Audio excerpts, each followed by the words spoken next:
Welcome back to Coaches Weekly. I'm Eric Perry, joined by Coach Malachi Allgood, coach of the cross country team. Coach, thanks for being here. Thanks for having me. So last week was the first cross country meet of the season. How are you feeling coming out of it? It was really good. I think it was honestly the best display of team running, which is traditionally something that we aim for in a very individual sport. I didn't get to do as much coaching as I wanted to, as I traditionally do, because I was too busy running the meet. But the upperclassmen were able to lead the way and really take charge in my stead. And I think that it showed that they've really meshed well over the preseason and moving into the regular season. Okay, yeah. Do you think that the first meet's the hardest one of the year, since you've got all the freshmen that have never done a collegiate race before and all the returning students haven't ran in a couple months? Yeah, when you put it like that, yes, I do. I think it's what we call a rust buster. It's kind of just to shake off a little bit of that summer sleep that you get from not running all summer long. I do send them home with summer training, so depending on family vacations, the jobs, life, I don't demand that they're strict athletes all summer long too. I try to be very conscious of everything outside of it, but when it comes down to this, the expectations are lower because I want to make sure we have a good gauge of where they're at. It's never going to be some place or an environment where there is the staunch expectation that I need them to hit. It's really based off of their progress and what their goals are. I really try to take that approach with coaching, and the first one is indicative of that, both in the distance they race, which is shorter than the traditional distance, and again, not saying you need to do X, Y, and Z or else A, B, and C. I really like to leave it a little more open-ended to help them build confidence early in the year. Gotcha. And yeah, talking about how it's good team running, multiple runners on both the men's and the women's side had personal records. So what is it like to start the season off so strongly?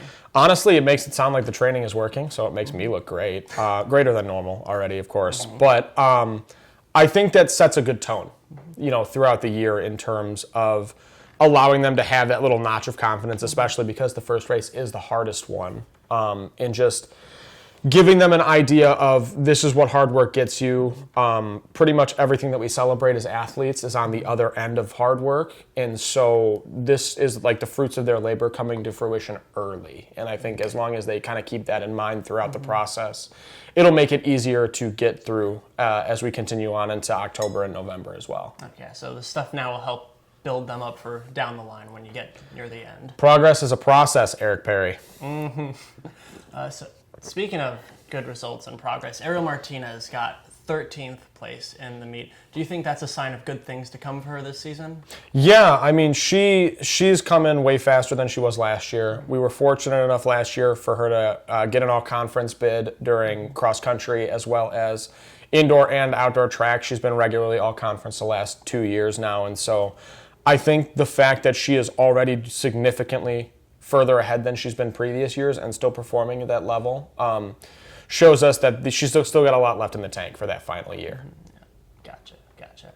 And then speaking as she's a senior, this was the first home meet hosted by Concordia since 2004. What's it like being able to have a home meet where you can actually honor her and the other senior, Tegan? So what I told the entire group after the fact at our team dinner was that Tegan and Ariel are the only athletes left on the team that have not been coached by me all 4 years.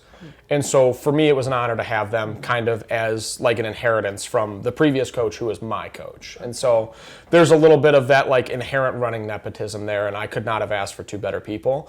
I think that the team is worse off without them. Maybe not necessarily always in an athletic standpoint, but just from a personality standpoint. I don't have to find two harder workers than them because I can't, right? I don't have to ask them to do extra. They just do it, and they've always set the tone during their time here. And so at the end of the year, when inevitably they have to move on to bigger, better things, they will be sorely missed by us. When they leave, do you think that the next set of leadership will just step up and be there for the incoming freshmen and the lower classmen? Yeah, that's the environment we really try to build these days. I'm very big into more of a mentorship over an authoritarian role in what I do. I'm a big believer in allowing students to become self-sufficient. I'm not here to babysit, and they know that, and they don't want to be babysat. They want to be mentored into adulthood, and so that's the focus in what we do, and we use athletics as kind of like a vehicle for that. And so everyone has a voice as a part of their team, and it kind of allows them to cultivate good leadership habits throughout their 3 preceding years into their final year when they can really step up and kind of be at the helm, as they are called. So by the time they get to the senior year, they're ready to be the leaders that the younger runners need. Gosh, I sure hope. I think a lot of it is, again, we just want to give them responsibility that they earn, right? It's their team. It's my program. I make sure the bus leaves on time and that they get fed. They get to choose how the team runs, what the culture looks like, and they get a say into it. It's a little bit more of like a partnership as opposed to I say jump and they ask how high. Gotcha. You got a little over a week till the next meet at Concordia, Wisconsin. What do you tell them to help them build off the first meet as they get ready for the one at Concordia, Wisconsin, and then the rest of the season down the line? For right now, like let's chill, let's relax when we have the time. Right now, it's kind of about like stacking and piecing together good days, right? It was a conversation we had yesterday morning in practice. Was the first 2 days were good.